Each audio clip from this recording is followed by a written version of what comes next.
بسم اللہ الرحمن الرحیم۔ میرے پیارے اسلامی بھائیوں اور بہنوں، السلام علیکم۔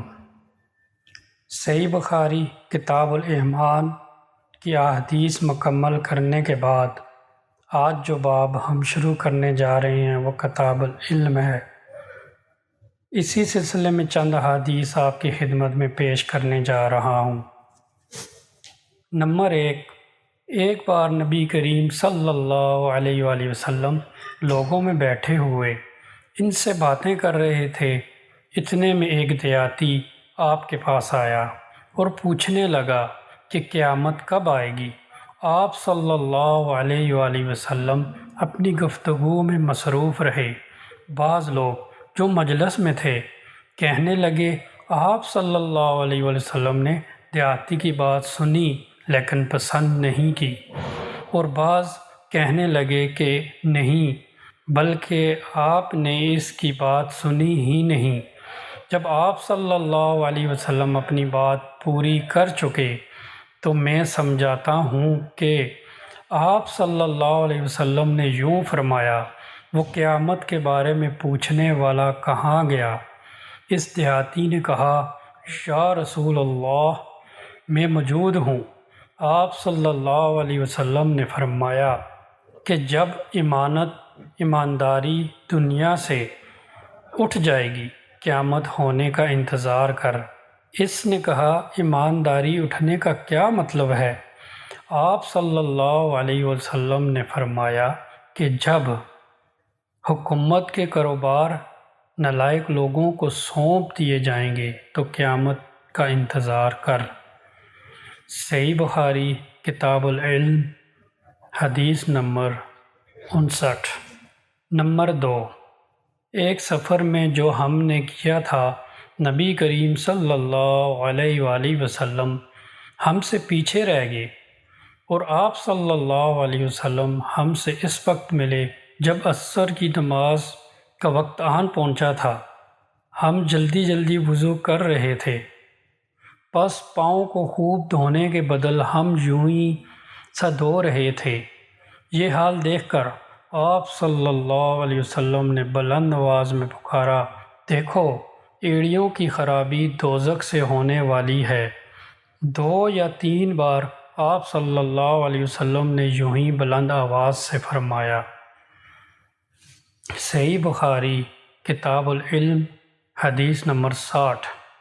نمبر 3، نبی کریم صلی اللہ علیہ وآلہ وسلم نے فرمایا، درختوں میں ایک درخت ایسا ہے، اس کے پتے نہیں جھڑتے، اور مسلمان کی مثال اسی درخت کی سی ہے۔ بتاؤ وہ کون سا درخت ہے؟ یہ سن کر لوگوں کا خیال جنگل کے درختوں کی طرف دوڑا۔ عبداللہ رضی اللہ تعالی عنہ نے کہا، میرے دل میں آیا کہ وہ کھجور کا درخت ہے، مگر میں اپنی کم سنی کی شرم سے نہ بولا۔ آخر صحابہ نے نبی کریم صلی اللہ علیہ وسلم ہی سے پوچھا کہ وہ کون سا درخت ہے۔ آپ صلی اللہ علیہ وسلم نے فرمایا، وہ کھجور کا درخت ہے۔ صحیح بخاری کتاب العلم حدیث نمبر 61۔ نمبر 4، ایک مرتبہ آپ صلی اللہ علیہ وسلم نے فرمایا، درختوں میں سے ایک درخت ایسا ہے کہ جس کے پتے نہیں جھڑتے، اور مسلمان کی بھی یہی مثال ہے۔ بتلاؤ وہ کون سا درخت ہے؟ یہ سن کر لوگوں کے خیال جنگل کے درختوں میں چلے گئے۔ عبداللہ نے کہا کہ میرے دل میں آیا کہ بتلا دوں کہ وہ کھجور کا درخت ہے، لیکن وہاں بہت سے بزرگ موجود تھے، اس لیے مجھ کو شرم آئی۔ آخر صحابہ نے عرض کیا، یا رسول اللہ، آپ ہی بیان فرما دیجئے۔ آپ صلی اللہ علیہ وسلم نے بتلایا کہ وہ کھجور کا درخت ہے۔ صحیح بخاری کتاب العلم حدیث نمبر 62۔ نمبر 5، ایک بار ہم مسجد میں نبی کریم صلی اللہ علیہ وسلم کے ساتھ بیٹھے ہوئے تھے۔ اتنے میں ایک شخص اونٹ پر سوار ہو کر آیا اور اونٹ کو مسجد میں بٹھا کر باندھ دیا۔ پھر پوچھنے لگا، بھائیو، تم لوگوں میں سے محمد صلی اللہ علیہ وسلم کون سے ہیں؟ نبی کریم صلی اللہ علیہ وسلم اس وقت لوگوں میں تکیہ لگائے بیٹھے ہوئے تھے۔ ہم نے کہا محمد صلی اللہ علیہ وسلم یہ سفید رنگ والے بزرگ ہیں جو تکیہ لگائے ہوئے تشریف فرما ہیں۔ تب وہ آپ سے مخاطب ہوا کہ اے عبد المطلب کے فرزند۔ آپ صلی اللہ علیہ وسلم نے فرمایا کہو میں آپ کی بات سن رہا ہوں۔ وہ بولا میں آپ صلی اللہ علیہ وسلم سے کچھ دینی باتیں دریافت کرنا چاہتا ہوں اور ذرا سختی سے بھی پوچھوں گا تو آپ اپنے دل میں برا نہ مانیے گا۔ آپ صلی اللہ علیہ وسلم نے فرمایا نہیں، جو تمہارا دل چاہے پوچھو۔ تب اس نے کہا کہ میں آپ کو آپ کے رب اور اگلے لوگوں کے رب تبارک تعالیٰ کی قسم دے کر پوچھتا ہوں، کیا آپ کو اللہ نے دنیا کے سب لوگوں کی طرف رسول بنا کر بھیجا ہے؟ آپ صلی اللہ علیہ وسلم نے فرمایا ہاں یا میرے اللہ۔ پھر اس نے کہا میں آپ صلی اللہ علیہ وسلم کو اللہ کی قسم دیتا ہوں، کیا اللہ نے آپ صلی اللہ علیہ وسلم کو رات دن میں 5 نمازیں پڑھنے کا حکم فرمایا ہے؟ آپ صلی اللہ علیہ وسلم نے فرمایا ہاں یا میرے اللہ۔ پھر کہنے لگا میں آپ کو اللہ کی قسم دے کر پوچھتا ہوں کہ کیا اللہ نے آپ کو یہ حکم دیا ہے کہ سال بھر میں اس مہینہ رمضان کے روزے رکھو؟ آپ صلی اللہ علیہ وسلم نے فرمایا ہاں یا میرے اللہ۔ پھر کہنے لگا میں آپ صلی اللہ علیہ وسلم کو اللہ کی قسم دے کر پوچھتا ہوں کہ کیا اللہ نے آپ کو یہ حکم دیا ہے کہ آپ ہم میں سے جو مالدار لوگ ہیں ان سے زکوٰۃ وصول کر کے ہمارے محتاجوں کو بانٹ دیا کریں؟ نبی کریم صلی اللہ علیہ وسلم نے فرمایا ہاں یا میرے اللہ۔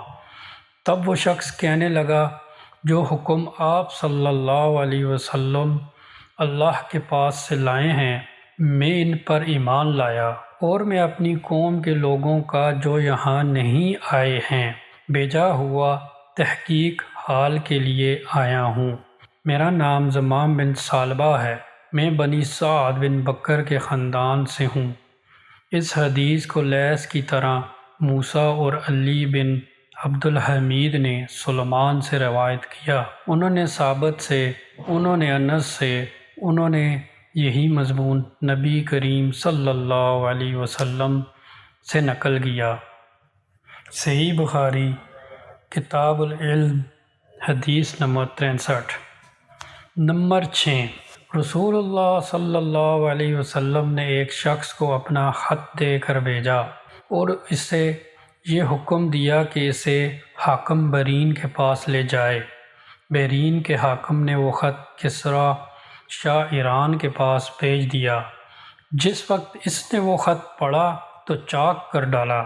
راوی کہتے ہیں اور میرا خیال ہے کہ ابن مسیب نے اس کے بعد مجھ سے کہا کہ اس واقعے کو سن کر رسول اللہ صلی اللہ علیہ وسلم نے اہل ایران کے لیے بددعا کی کہ وہ بھی چاک شدہ خط کی طرح ٹکڑے ٹکڑے ہو جائیں۔ صحیح بخاری کتاب العلم حدیث نمبر 64۔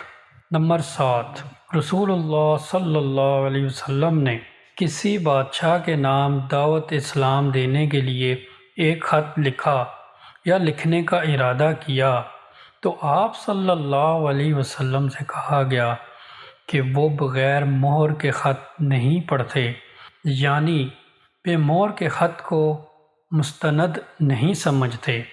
تب آپ صلی اللہ علیہ وسلم نے چاندی کی انگوٹھی بنوائی جس میں محمد رسول اللہ کندہ تھا، گویا میں آج بھی آپ صلی اللہ علیہ وسلم کے ہاتھ میں اس کی سفیدی دیکھ رہا ہوں۔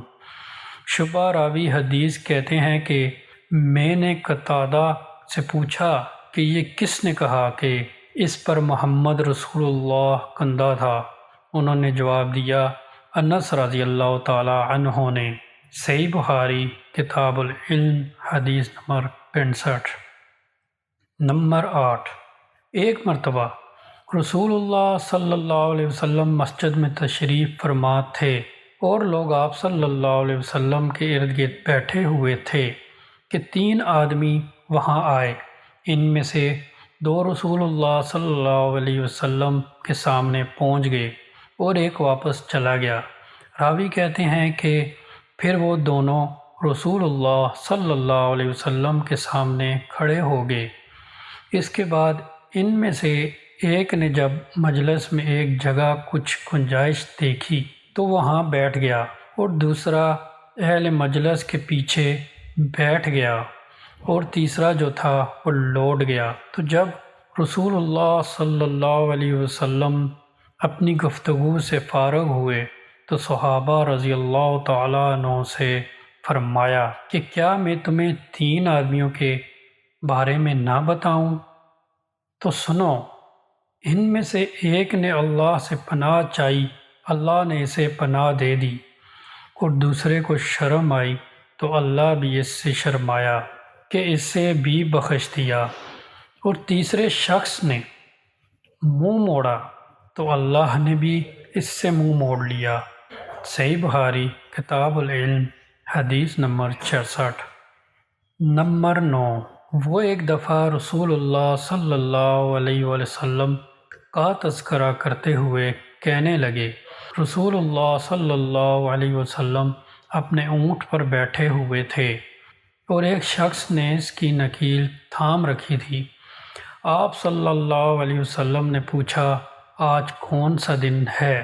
ہم خاموش رہے حتیٰ کہ ہم سمجھے کہ آج کے دن کا آپ کوئی دوسرا نام اس کے نام کے علاوہ تجویز فرمائیں گے۔ پھر آپ صلی اللہ علیہ وسلم نے فرمایا، کیا آج قربانی کا دن نہیں ہے؟ ہم نے عرض کیا، بے شک۔ اس کے بعد آپ صلی اللہ علیہ وسلم نے فرمایا، یہ کون سا مہینہ ہے؟ ہم اس پر بھی خاموش رہے اور یہی سمجھے کہ اس مہینے کا بھی آپ اس کے نام کے علاوہ کوئی دوسرا نام تجویز فرمائیں گے۔ پھر آپ صلی اللہ علیہ وسلم نے فرمایا، کیا یہ ذی الحجہ کا مہینہ نہیں ہے؟ ہم نے عرض کیا، بے شک۔ آپ صلی اللہ علیہ وسلم نے فرمایا، تو یقیناً تمہاری جانیں اور تمہارے مال اور تمہاری آبرو تمہارے درمیان اسی طرح حرام ہے جس طرح آج کے دن کی حرمت تمہارے اس مہینے اور اس شہر میں ہے۔ پس جو شخص حاضر ہے اسے چاہیے کہ غیب کو یہ بات پہنچا دے، کیونکہ ایسا ممکن ہے کہ جو شخص یہاں پہ موجود ہے وہ ایسے شخص کو یہ خبر پہنچائے جو اس سے زیادہ حدیث کا یاد رکھنے والا ہو۔ صحیح بخاری کتاب العلم حدیث نمبر 67۔